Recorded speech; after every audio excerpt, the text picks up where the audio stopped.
Bus ಇವತ್ತಿಗೆ 75 ದಿನ competition series start ಮಾಡಿ ಬೆಳಗ್ಗೆ ತೂಕ ನೋಡಿದಾಗ 62,300 ಇದ್ದೆ.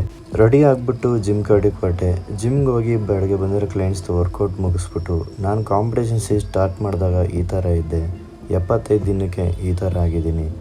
ಯಾರು ಬೇಕಾದ್ರೂ ಡೆಡಿಕೇಶನ್ ಕೊಟ್ಟು ಡಯಟು ವರ್ಕೌಟು ಮಾಡ್ತಿದ್ರೆ ಚೇಂಜ್ ಆಗ್ಬೋದು. ಎಲ್ಲ ಶಾರ್ಟ್ಕಟ್ನೆಲ್ಲ ಮರ್ತುಬಿಡಿ, ಸ್ವಲ್ಪ ಡಿಸಿಪ್ಲಿನ್ ಆಗಿರಿ. ಬೆಳಗ್ಗೆ ಟಿಫನ್ ಮಾಡ್ಕೊಂಡು ಕಾರ್ಡಿಯೋ ಮಾಡೋಕ್ಕಾಗಲಿಲ್ಲ, ಸ್ವಲ್ಪ ಕೆಲಸ ಇತ್ತು. ಸೀದಾ ಮನೆಗೆ ಹೋಗಿ ಚಿಕನ್ ತಿಂದು ರೆಸ್ಟ್ ಮಾಡಿ ಈವ್ನಿಂಗ್ ಎದ್ದು ವೆಜಿಟೇಬಲ್ಸ್ ಹಾಕೊಂಡು ಇವತ್ತಿನ ವರ್ಕೌಟು ಚೆಸ್ಟು ಮತ್ತು ಲ್ಯಾಡ್ಸು. ನಾನು ಯೂಶ್ವಲಿ ಯಾವಾಗಲೂ 2 ಮಸಲ್ ಟ್ರೈನ್ ಮಾಡ್ತೀನಿ. ಅದರಲ್ಲಿ 3 ದಿನ ವೆಯ್ಟ್ ಟ್ರೈನಿಂಗು, 1 ದಿನ ರೆಸ್ಟು, ಆ ಥರ ಆ್ಯಡ್ ಮಾಡ್ಕೋತೀನಿ. 3 ದಿನ 3 ವೇರಿಯೇಷನ್ಸ್ ಮಾಡ್ತೀನಿ. ಇನ್ನು 3 ದಿನ ಒಂದು ಮಸಲ್ಗೆ 2 ವೇರಿಯೇಷನ್ ಮಾಡ್ತೀನಿ. ಅದರಲ್ಲಿ ಒಂದು ಬಾಡಿ ವೆಯ್ಟ್ ಟ್ರೈನಿಂಗ್ ಮಾಡ್ತೀನಿ. ಈ ರೀತಿ ಮಾಡಿದಾಗ ನಾವು ತಿನ್ನೋ ಫುಡ್ಗೂ ಮಸಲ್ ಸೋರ್ನೆಸ್ ಇರೋಲ್ಲ, ರಿಕವರ್ ಚೆನ್ನಾಗಿರುತ್ತೆ. ವರ್ಕೌಟ್ ಮುಗಿಸ್ಕೊಂಡು ಮಳೆ ಹೋಯ್ತಿತ್ತು. ಹಂಗೆ ನೆನ್ಕೊಂಡು ಮನೆಗೆ ಹೋಗಿ ನಾನು ಫೈನಲ್ ಮೀಲ್ ತಿಂದು ಕಂಪ್ಲೀಟ್ ಮಾಡಿದ್ದೆ.